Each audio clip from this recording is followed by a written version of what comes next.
Hi everyone, my name's Tim. Welcome to my YouTube channel. So this video is going to be a book tag video.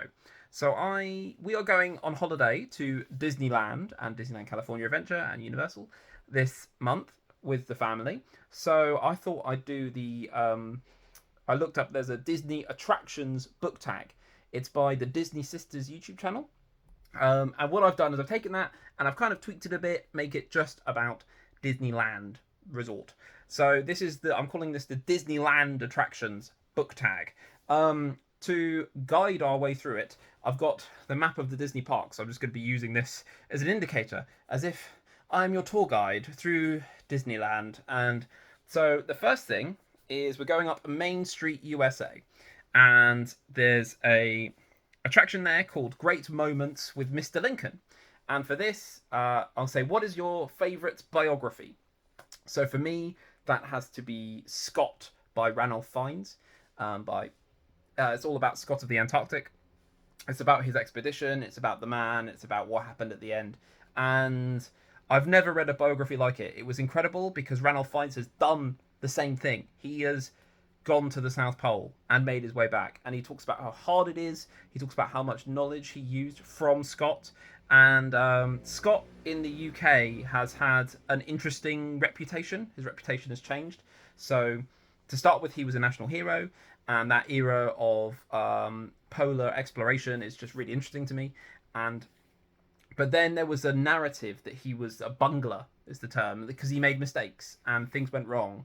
And he, would go, you could have gone A or B. He went A, actually turned out B was the right idea. So he got this reputation as a bungler. And I think Ranulph Fiennes does a really good job of fighting that and saying, actually, no one knew. And actually, because A was the right decision, bar these 700 different things that could have gone wrong, and they all went wrong. And he also does a bit of, there's this, because it was Scott and Amundsen got to the South Pole first. And interestingly, Ranulph Fiennes kind of does not quite a character assassination, but he doesn't look at Amundsen in the best light. Let's just say that. I thought it was really interesting. I then read the Shackleton biography as well by Ranulph Fiennes, which was really good. It's not as good as Scott. For me, Scott, I gave it to my brother, I think, to read it, and I think he couldn't really get into it. But for me, it's one of the best books I've ever read. So, easy. Next, what we usually do as a family, we then head towards Tomorrowland here.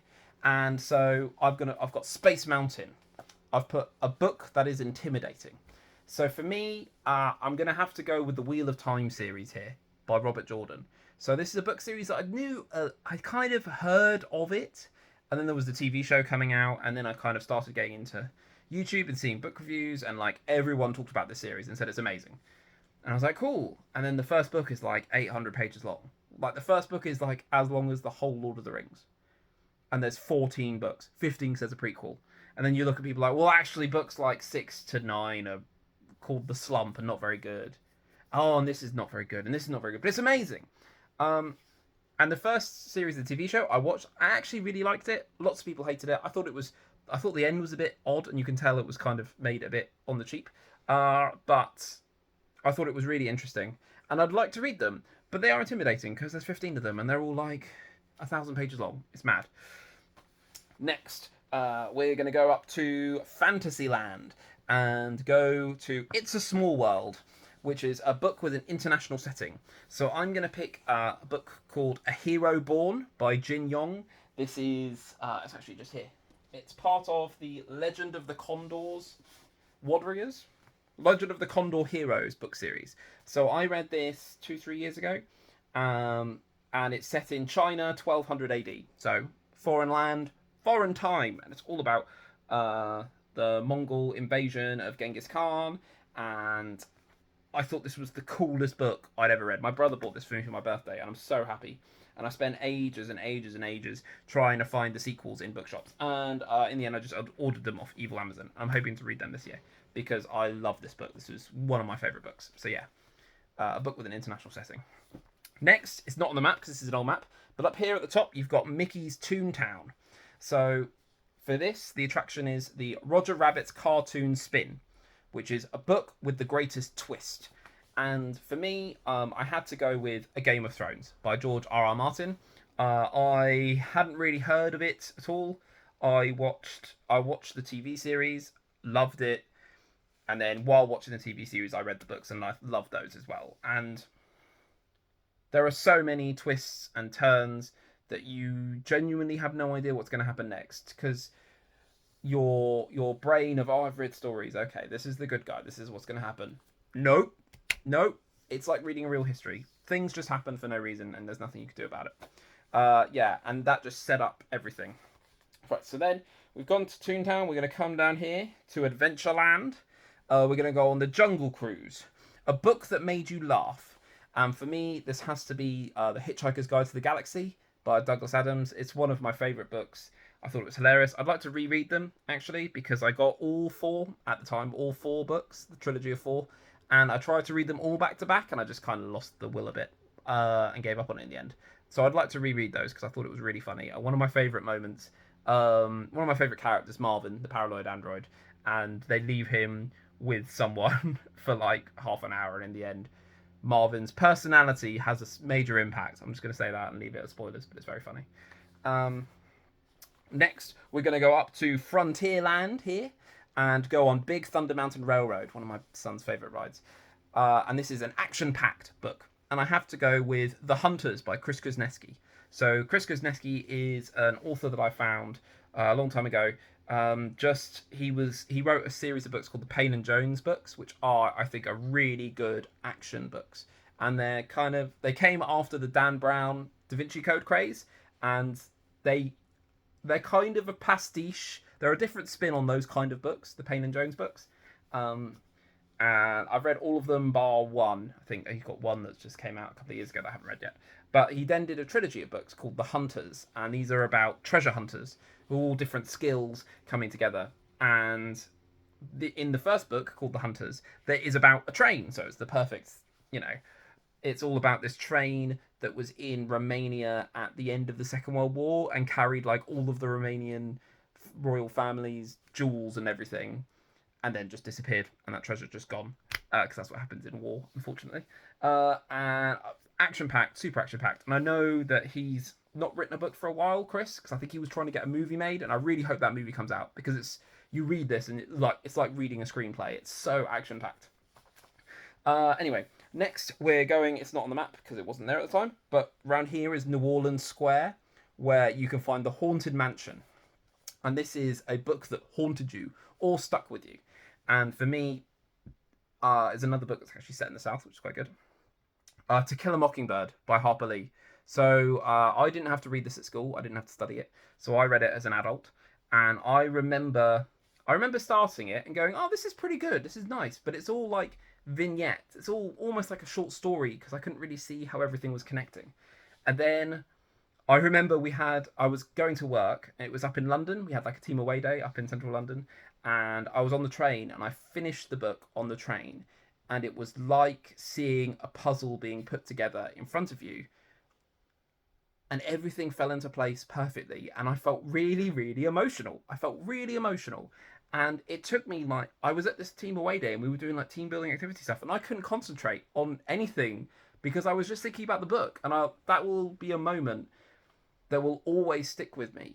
To Kill a Mockingbird by Harper Lee. And next we're going up here. Up here now is Critter Country. We've got a ride that is now closed. We're not going to be able to see it, but it's called Splash Mountain. A book that didn't age well. I think we can all know why that's a good thing for this. So I've got two options here that I've read for different reasons. So first one is all of the James Bond books by Ian Fleming. I really enjoyed them, but they are full of racist terminology or terms that are now deemed racist. They weren't racist at the time. But yeah, terminology that's incredibly outdated. The N-word gets thrown around. There's some very unsavory ways to describe Asian people as well. And plus the way they describe women and all that kind of stuff is very, very problematic. But I would say if you look past those, which it was written in like the 50s, 60s. So you can I've reading them. I'm like, okay, well they wouldn't use that today, but you can look past those. I really enjoyed those books. My favourite book, James Bond book, is probably On Her Majesty's Secret Service. Moonraker is brilliant, and probably one of my favourites is To Live and Let Die, which is probably one of the most racist ones, just because of the location, because it's set in the Caribbean, and the way that people speak, and if you don't like that stuff, it could be quite icky to get through. But the other one I'm going to put is for a different reason, is The Lost World by Arthur Conan Doyle. So this is a book that does have the N-word in it, because it was written in like 1915 or whatever it was. But it's more about, it's like the perfect exemplification of the white savior trope, because there's these British people come in and they find this lost world, and in this lost world there are two groups of people, and they are fighting, and one of them is a bit more evolved than the other, but in the end these English people decide that one side is the better side, and they just shoot all the other people. Like, they just decide, this conflict, they had no context or anything, and they've just come in and been like, well, these guys attacked us first, so we're just going to shoot all of them because they're obviously the bad guys. And there is the book has no view on that being problematic at all. So I remember reading that and being like, ooh, this made me feel really uncomfortable reading it. So that's a book that didn't age well. Right, next, we've done Critical Country. Now we're going to go up here. This is where Galaxy's Edge is. So I'm going to say Smuggler's Run, a book with a great anti-hero. And for that, I'm going to choose a thriller called Spark by John 12 Hawkes. So John 12 Hawkes is one of my favourite writers. I discovered him when I was in my late teens, and I think it's just so cool, the books that he's done so far. I've tried to read every single one that's come out, but they're quite hard to find. And but he wrote a book called Spark, which is about an assassin and a corporate assassin. So it's how an assassin hired by corporations to take out problematic protesters, lobbyists, things like that. So not a good guy, but he is the protagonist, and he suffers from this thing called Cotard's syndrome. I think that's what it's called, which is where he thinks that his body is dead and he is just a spark inside this shell. And it's such an interesting way of looking at the world. So all he does is he eats like 3 protein shakes a day, because just to keep his body, keep the shell functional. But he thinks he's dead, so he's like free of consequences. It's a really, really interesting viewpoint, and it's a great anti-hero. It's a really good anti-hero. And then finally, it's the end of the day. The kids are knackered. Everyone's knackered. Everyone's hot and bothered. So what you do is you sit in front of the lagoon here and you watch the Phantasmic show. And it's incredible. And so for this, I'm going to say the category is, for Phantasmic, a book that took your breath away. And for me, it has to be Mortal Engines by Philip Reeve. So I read this book 3-4 years ago, and it was like an out-of-body experience for me. It was incredible. Incredible. I loved the world building. I loved the characters. I loved the plot. I loved the fact that you had no idea what was going to happen. And then as the series progressed, there's 4 books in the series of Mortal Engines.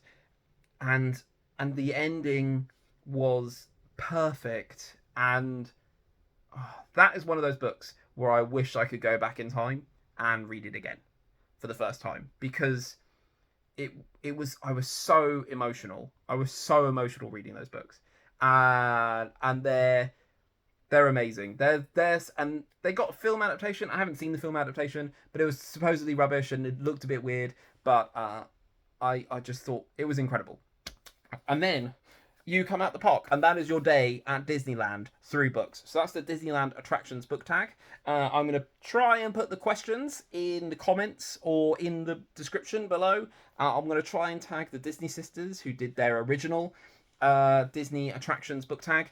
But yeah, feel free. I'm tagging you in this. So watch this video and look at these questions and come up with your own solutions. And enjoy going around Disneyland via books. Anyway, thanks. Bye.